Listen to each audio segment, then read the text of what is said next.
PM Narendra Modi Brunei के बाद अब सिंगापुर के दौरे पर हैं। सिंगापुर में पीएम मोदी का जबरदस्त स्वागत हुआ। सिंगापुर भारत का सबसे बड़ा आसियान व्यापार साझेदार है और इसके अलावा एफडीआई का सबसे बड़ा स्रोत भी है। प्रधानमंत्री सिंगापुर के उद्योगपतियों के साथ एक बिजनेस राउंड टेबल सम्मेलन भी करने वाले हैं। इस दौरान खाद्य सुरक्षा, डिजिटलाइजेशन, कौशल, स्वास्थ्य, एडवांस विनिर्माण और कनेक्टिविटी जैसे क्षेत्रों में कई समझौता ज्ञापनों पर हस्ताक्षर होने की संभावना है। सिंगापुर के साथ भारत का रक्षा सहयोग दक्षिण चीन सागर तक बढ़ाता है और हिंद महासागर में सुरक्षा भागीदार के रूप में सिंगापुर की भूमिका को मजबूत करता है। चीन का अधिकांश कारोबार मलक्का स्ट्रेट से ही होता है। ऐसे में चीन को आयात होने वाला करीब 80% ईंधन की आपूर्ति मलक्का स्ट्रेट से ही होती है। यानी चीन के ग्रोथ इंजन के पहिए इसी जल मार्ग से जाने वाले तेल से ही घूमते हैं।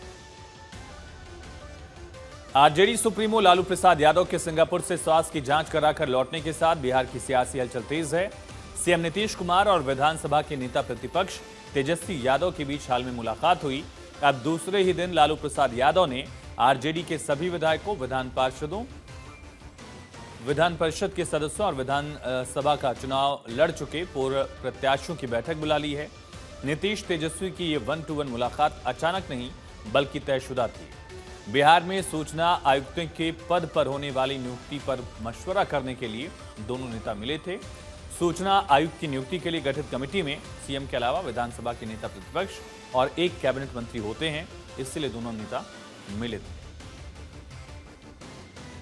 देश में जाति जनगणना कराना, डिलिमिटेशन और महिलाओं को 33% आरक्षण। केरल के पलक्कड़ में आरएसएस की अखिल भारतीय समन्वय बैठक में इन 3 बड़े मुद्दों पर बात हुई। इनमें भी जनगणना और महिला आरक्षण पर ज्यादा फोकस रहा। आरएसएस का मानना है कि 2029 तक अगर 33% महिलाएं संसद में आ जाती हैं तो देश का इतिहास बदल जाएगा।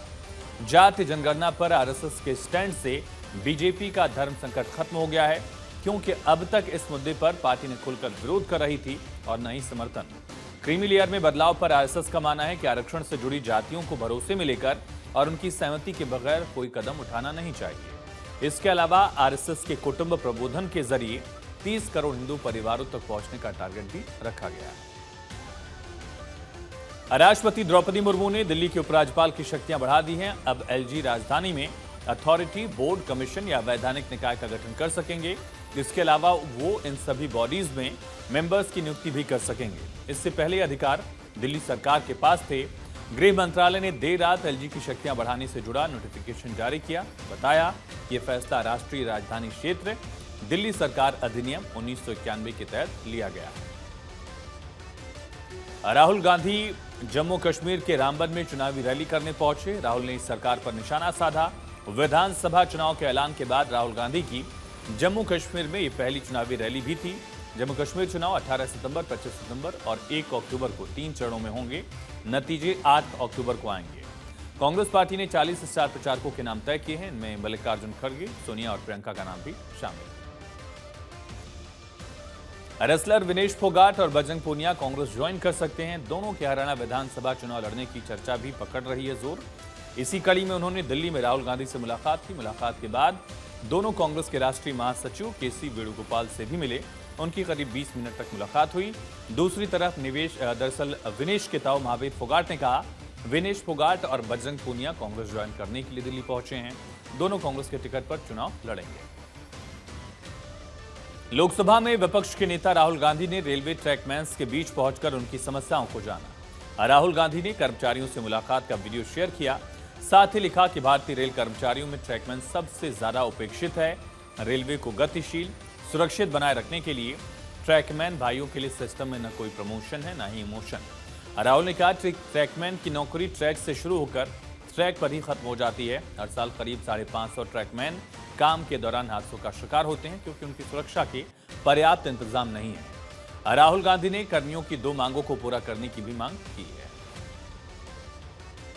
बीजेपी में शामिल हुए झारखंड के पूर्व मुख्यमंत्री चंपाई सोरेन कोल्हान की 14 विधानसभा सीटों का दौरा कर रहे हैं। आज चंपाई सोरेन पूर्वी सिंहभूम जिले के पुटका विधानसभा में कार्यक्रम में पहुंचे। कहा आने वाले चुनाव में 14 में से 14 सीटें कोल्हान की बीजेपी जीतेगी। उन्होंने कहा कि झारखंड की जनता पूरे राज्य में परिवर्तन करने के मूड में है। राज्य सरकार के झूठे वादे से जनता ऊब चुकी है। इस विधानसभा चुनाव में झारखंड में परिवर्तन होने जा रहा है। सबसे देश का बड़ा दल है ना। और दल के तरफ से जो हमको दायित्व मिलेगा हम काम करते रहेंगे, लेकिन परिवर्तन का लहर है। दिख रहा है कोल्हान में कमल खिला दीजिएगा बन बहुत बढ़िया बढ़िया दिखेगा। बहुत बढ़िया। छत्तीसगढ़ के कांकेर जिले के इरदाहा गांव में 20 अगस्त को 150 से ज्यादा लोगों की भीड़ ने 12 परिवारों पर हमला कर दिया। परिवार के लोग प्रभु यीशु मसीह में आस्था रखते हैं। इनका मानना है कि ईसाई प्रार्थना सभा में जाने को लेकर पूरा गांव उनसे इस बात को लेकर काफी समय से नाराज था, इसलिए हमला किया गया है। हमले में कई लोग घायल हैं। इन मामले में सभी परिवारों ने पुलिस को सूचित किया, लेकिन उनके मुताबिक पुलिस ने कोई कार्रवाई नहीं की। 22 अगस्त को छत्तीसगढ़ क्रिश्चियन फोरम के करीब 200 से 250 कार्यकर्ताओं ने कांकेर में पुलिस थाने का घेराव किया, तब एफआईआर दर्ज की गई, ये दावा किया गया। यूएई ने ऐसा कदम उठाया जिससे बांग्लादेश के पूर्व प्रधानमंत्री शेख हसीना की मुसीबत बढ़ सकती है। वजह है भारत से उनकी वापसी। शेख हसीना को बहुत जल्द अब नया ठिकाना देखना होगा। भारत में हसीना शायद ही अब ज्यादा दिनों तक रह पाएंगी। बांग्लादेश लगातार शेख हसीना को प्रत्यर्पित करने की मांग कर रहा है। हालांकि औपचारिक रूप से मांग नहीं की गई, लेकिन इसी बीच संयुक्त अरब अमीरात यूएई ने शेख हसीना के खिलाफ प्रदर्शन करने वाले 57 बांग्लादेशियों को माफ कर दिया। इन बांग्लादेशी नागरिकों को यूएई में हसीना सरकार के खिलाफ विरोध प्रदर्शन करने के आरोप में जेल हुई थी। अब इन सभी की सजा रद्द हो गई है।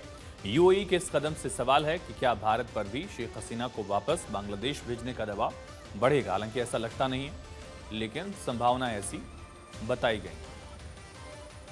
रूस ने यूक्रेन के पोल्तावा शहर में 2 बैलिस्टिक मिसाइल से अटैक किया। यूक्रेनी राष्ट्रपति ज़ेलेंस्की ने दावा किया इस हमले में 51 लोगों की मौत हो गई है, 2 से 71 लोग घायल हुए। वीडियो शेयर कर ज़ेलेंस्की ने कहा रूस ने उनके एक एजुकेशनल इंस्टीट्यूट और अस्पताल को टारगेट किया।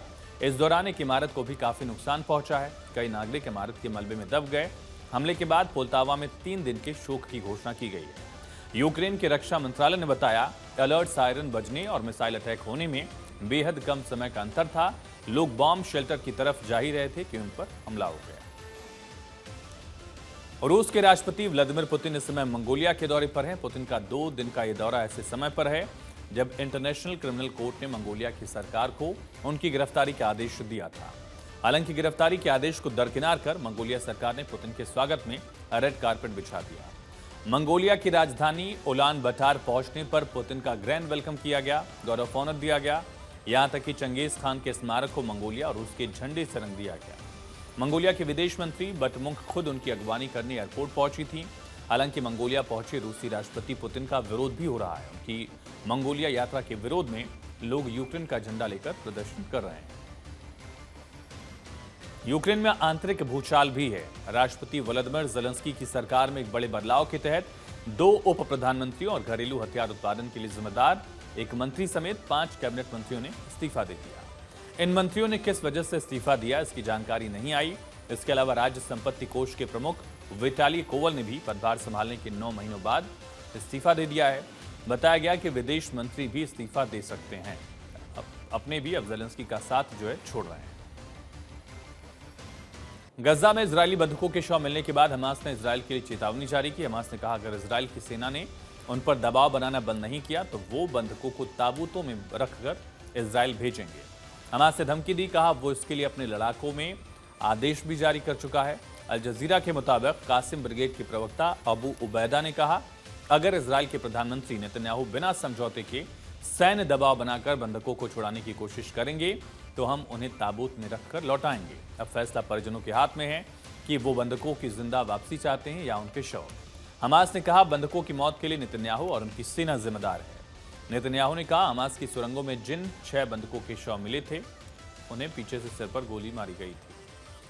यूपी के बहराइच जिले में भेड़ियों के हमले लगातार जारी हैं। भेड़ियों ने बीते 48 घंटे के भीतर 6 लोगों पर हमला किया।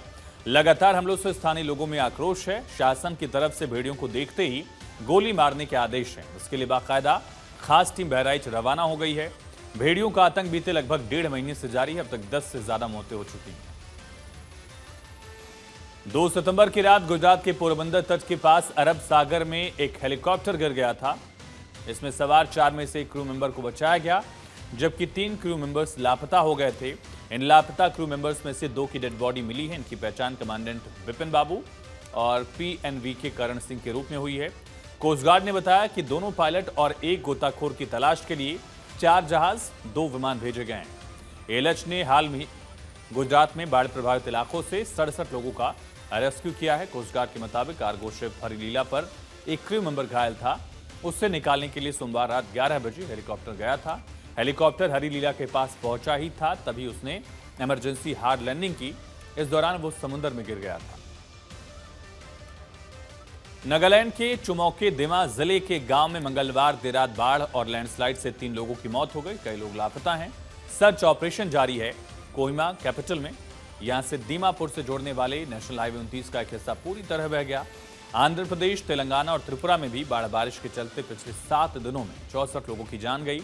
आंध्र के 17, तेलंगाना के 16, त्रिपुरा में 31 लोगों की जान गई है।